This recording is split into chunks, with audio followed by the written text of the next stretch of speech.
All right.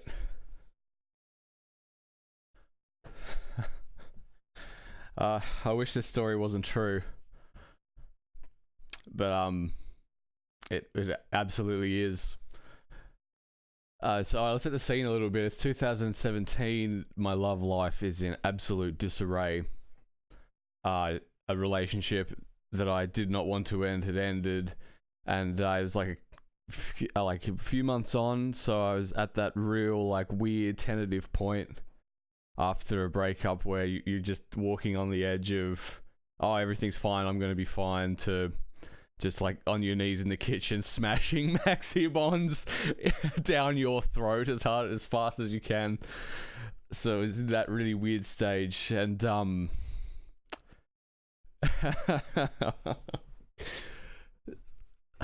it's embarrassing. So my band Tabara had just recently done our Sinner's Lament tour. Look it up. And it was a Brisbane. I think we did Brisbane twice in that run. I think at the second Brisbane show, I distinctly remember seeing quite an attractive girl in the audience, and throughout the night I was giving her what's known as the eyes. I was giving her these ones like. Play solos, like I don't know how else to explain it. Surely you know what I mean by the eyes. Some of you have either given the eyes or have received the eyes.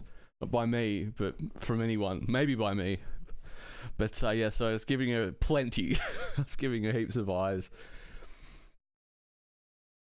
And I don't know how long afterwards, but she turns up. She slides into my DMs on Instagram, and we got chatting. And so she said she's Taiwanese. Turns out she's Taiwanese, and we were like inboxing just fine. So, so it all seemed pretty cool. And then she said she's like an exchange student from Taiwan. Doing the working visa thing, whatnot, yada yada yada, and she's wanted to see Tasmania, and it just so happens that she'd like already organised the trip down, like before mentioning it to me. She's gonna come visit Hobart. She'd always wanted to, so it's a few flirts with me seemed like a good excuse. So anyway, we inbox, and like I said, we're communicating just fine through inbox, and we arranged to have dinner, and so we're at I'm hanging out. I'm sort of just like wondering, like I thought it was pretty cool. I was like, okay, this is pretty cool. Like once again, looking at like Dave Mustaine is gonna. Yeah, it's gonna get me over the line, maybe.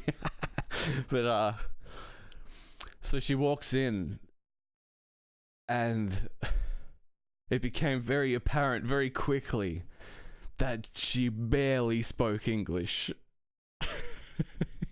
Like, I mean, I don't know, understand, because like apparently being able to type and read a language is not the same as, does not mean they will be able to speak it and communicate. So it was it became very apparent very quickly that she didn't speak English, and she was like super nervous. I don't know what it's like to be a girl meeting with strange men, but she seemed like she was just sort of nervous, and I think she was embarrassed that she didn't speak much English. So we end up doing the entire date through Google Translate. No shit. I mean, like, communicating, and if we can't communicate, type it in. The person would read it and go, oh, like, that. Like, if you've ever had like a small interaction, if you've traveled, and you have to do that, just like, where are the shops, or like where is the nearest hospital, and the person, the local person you ask will look at it and go, oh yeah, yeah, like that. It was like a whole it was a whole date of that, and it was the usual date. It was like, what movies do you like? music, like what do you do? Like it was like an interview.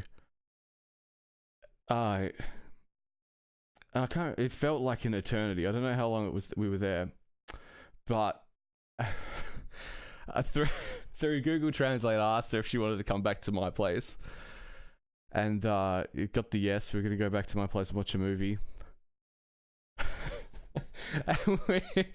So we get back to my place, and I'm just scrambling through Netflix looking for something with subtitles, so we can both watch it. Looking for something with subtitles. And it's so awkward.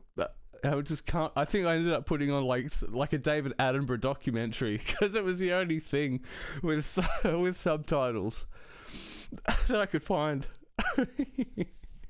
So yeah.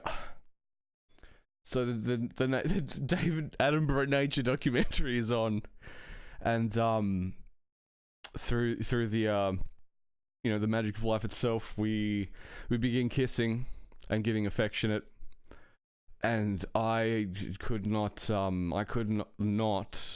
get a sense of like if I had consent, to go further. It was really weird. Like normally there's like body language and also verbal communication, but I did not want to type that. I did not want to type that into Google Translate.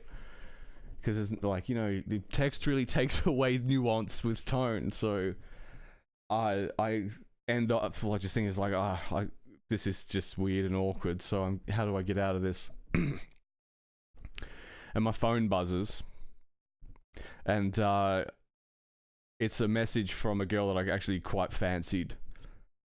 Who, yeah, like I really had my eye on, and so. Really out of nowhere, I just I tell this girl that I'm just super tired. I'm tired. Like, oh god, I wish this wasn't true. It's like I'm really tired, and I've got a big day tomorrow. I did that whole thing, and trying to get that through the language barrier was just a journey. And so, like it's sort of like shock and sort of confusion. She leaves. And like when she leaves, I just sit on the couch and I'm like, oh boy. But I know that's the kind of thing you get to do when you're single. Like it's the kind of ridiculous adventures you find yourself on. That one was no, I'll never forget that one.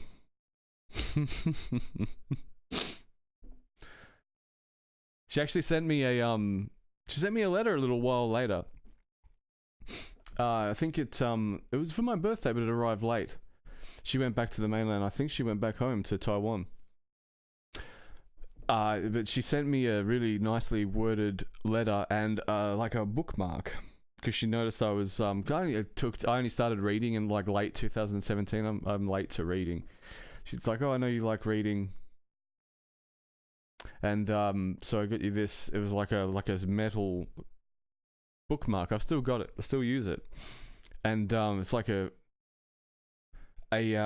traditional Taiwanese pattern, like a window. I think was it really? I thought that was a really fucking lovely thing to do. I still use it. I still remember it fondly. Still remember it quite fondly. But yeah, that's the story of my date that I had entirely through Google Translate.